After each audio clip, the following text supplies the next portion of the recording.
Assalamualaikum, nama saya Nurul Amirah dan saya akan menghuraikan sedikit mengenai latar belakang, persoalan, objektif dan skop kajian kumpulan kami. Pada bahagian latar belakang kajian, kumpulan kami telah mengetengahkan bukti-bukti jelas yang memaparkan penurunan gejala merokok di Malaysia, iaitu dapatan angka kematian sebanyak 27,200 pada setiap tahun. Biarpun pihak kerajaan telah mengajukan pelbagai program bagi mengatasi tabiat ini. Seterusnya, kumpulan kami telah membahagikan bahagian masalah atau persoalan kajian kepada dua skop besar yang melibatkan kesan merokok kepada kesihatan dan juga kepada alam sekitar.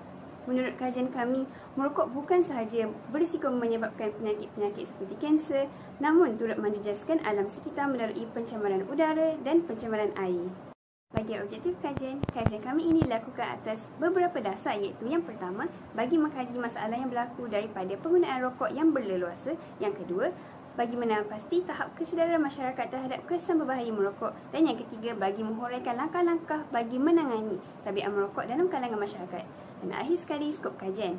Skop kajian kumpulan kami adalah berbentuk kuantitatif dan kualitatif melalui pengedaran Google Form pada responden yang berusia 18 tahun ke bawah, 19 tahun hingga 30 tahun dan 31 tahun dan ke atas. Saya akan menerangkan bahagian kajian literatur pula. Bahagian ini merupakan bahagian yang mengukuhkan lagi serta memberi bukti akan kesan rokok yang berbahaya terhadap alam sekitar dan kesihatan. Salah satu artikel yang menerangkan dengan jelas akan bahaya rokok ini adalah daripada artikel yang ditulis oleh K. Raimi bertajuk Kesan Merokok kepada Bumi Selain dari Menjejaskan Kesihatan. Artikelnya menjelaskan lagi bahawa rokok ini memberi kesan yang buruk terhadap alam sekitar seperti pencemaran udara, tanah dan air. Terdapat banyak-banyak kes yang berlaku di dalam negara atau luar negara yang melibatkan ketiga-tiga elemen ini. Selain itu, menurut artikel yang ditulis oleh Haris Ashraf dalam laman sesawang Dr. Ongkol yang bertajuk 6 Kesan Merokok yang Mendatangkan Penyakit kepada Tubuh Badan, turut menyatakan juga bahawa rokok memberi kesan yang buruk kepada organ dalaman manusia seperti paru-paru, jantung, otak dan lain-lain.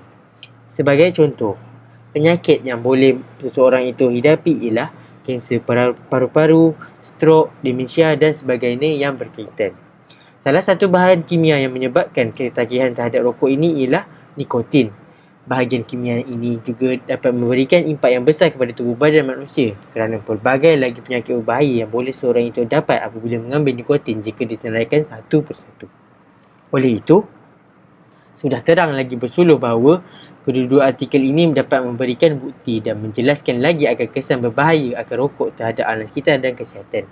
Maka, kita perlulah menjadi masyarakat yang prihatin akan alam sekitar dan kesihatan agar masalah ini dapat dibendung dari semasa ke semasa serta memberi kesan yang baik kepada generasi-generasi pada masa akan datang. Seterusnya, saya akan menerangkan tentang metodologi kajian. Metodologi kajian merupakan kaedah dan teknik mereka bentuk serta mengumpul dan menganalisis data supaya dapat menghasilkan bukti yang kukuh, tepat dan padat untuk menyokong sesebuah kajian yang dijalankan. Pertama sekali, kami menggunakan kaedah persampelan. Kami menggunakan kaedah persampelan untuk memperoleh maklumat yang tepat serta relevan dengan objektif kajian yang telah dibincangkan. Antara usaha yang dilakukan ialah kami menyediakan borang soal selidik melalui aplikasi Google Form untuk mengenal pasti tahap kesedaran masyarakat terhadap kesan berbahaya merokok dan menghuraikan langkah-langkah bagi menangani tabiat merokok dalam kalangan masyarakat di negara ini. Borang soal selidik yang kami sediakan terdiri daripada beberapa soalan objektif dan subjektif. Responden yang dipilih juga adalah berdasarkan kategori umur dan jantina yang tertentu. Selain itu, kami juga membuat perbincangan secara berkumpulan agar tugasan kumpulan ini dapat disempurnakan dengan jayanya. Sebagai contoh, kami menggunakan aplikasi Google Meet dan juga aplikasi WhatsApp untuk mengagihkan tugasan-tugasan kepada ahli kumpulan serta memperbaiki tugasan berkumpulan ini. Bagi bahagian analisis dapatan kajian, kami menggunakan Google Form sebagai platform untuk mendapatkan maklumat mengenai kajian kami ini.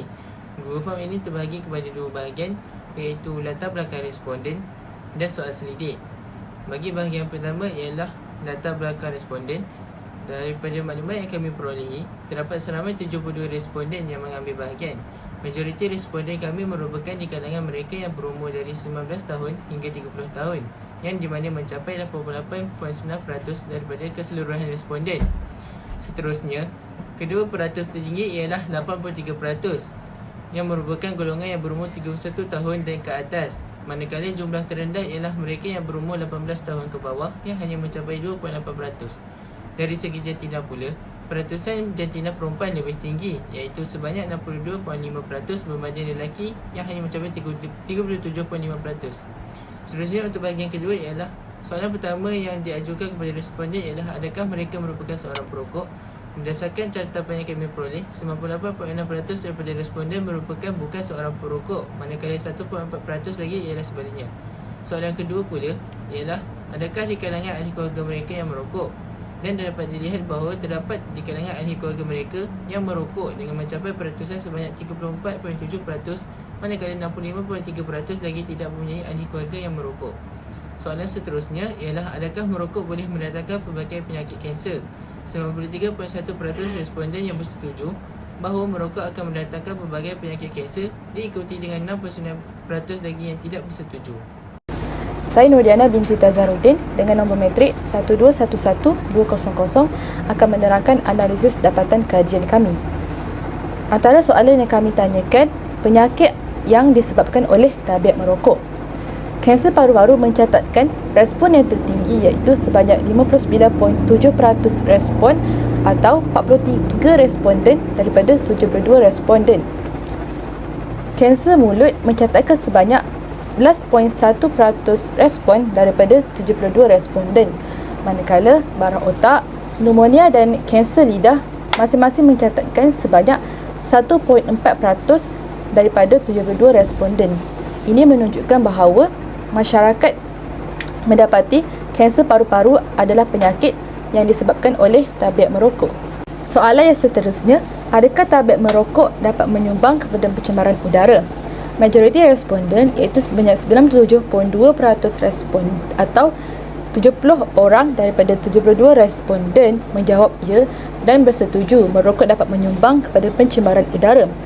Manakala minoriti responden iaitu sebanyak 2.8% respon tidak bersetuju bahawa merokok dapat menyumbang kepada pencemaran udara. Jadi, kebanyakan responden mengetahui bahawa tabiat merokok dalam kalangan masyarakat dapat menyebabkan pencemaran udara akibat daripada asap rokok yang dilepaskan. Respon yang seterusnya adalah berkaitan orang yang menghidup asap rokok akan turut berisiko terkena penyakit berbahaya. Berdasarkan respon, sebanyak 98.6% responden bersetuju bahawa orang yang menghidup asap rokok akan turut berisiko. Manakala 1.4% responden tidak bersetuju dengan pernyataan bahawa orang yang menghidup asap rokok akan turut berisiko.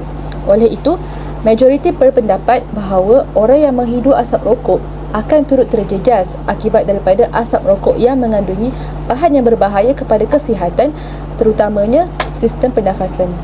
Bagi soalan, adakah perokok menjadi ketagih kerana terdapat nikotin dalam rokok? Terdapat 97.2% yang bersetuju, manakala 2.8% tidak bersetuju. Seterusnya, bagi soalan adakah perokok berisiko terkena serangan jantung? Terdapat 91.7% yang bersetuju, manakala 8.3% tidak bersetuju. Selain itu, bagi soalan perancangan makanan yang betul, dapat mengurangkan ketagihan merokok, 90.3% mengatakan ya, manakala 97% mengatakan tidak. Samping itu, hanya 84.7% mengatakan ya dan 15.3% mengatakan tidak bagi soalan pengambilan ubat tahan rokok dapat membantu mengatasi ketagihan rokok. Sementara itu, berbagai jawapan yang diperoleh daripada soalan apakah tindakan sewajarnya sekiranya terdapat di antara rakan ahli keluarga kita yang merokok, seperti memberi nasihat, meningkatkan angka kematian dan lain-lain. Akhir sekali, bagi soalan apakah langkah-langkah yang perlu diambil bagi menangani tabiat merokok dalam kalangan masyarakat, responden menjawab dengan meningkatkan harga tembakau, kempen dan sebagainya. Antara implikasi daripada merokok adalah merokok boleh menyebabkan kanser. Terdapat 70 bahan kimia seperti nikotin, tar dan karbon monoksida yang dikenal pasti menjadi punca berlakunya kanser.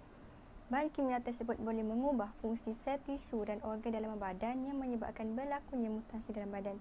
Merokok juga dapat memberi kesan buruk terhadap orang yang menghidup asap rokok. Selain itu, merokok turut memberi kesan terhadap alam sekitar. Terdapat dua jenis bahan kimia yang dapat mencemarkan udara, iaitu karbon dioksida dan metana. Selain itu, merokok juga memberi kesan kepada pencemaran tanah kerana penanaman tembakau yang berleluasa memberi kesan kepada kemerosotan nutrien dalam tanah seperti potasium, nitrogen dan fosforus.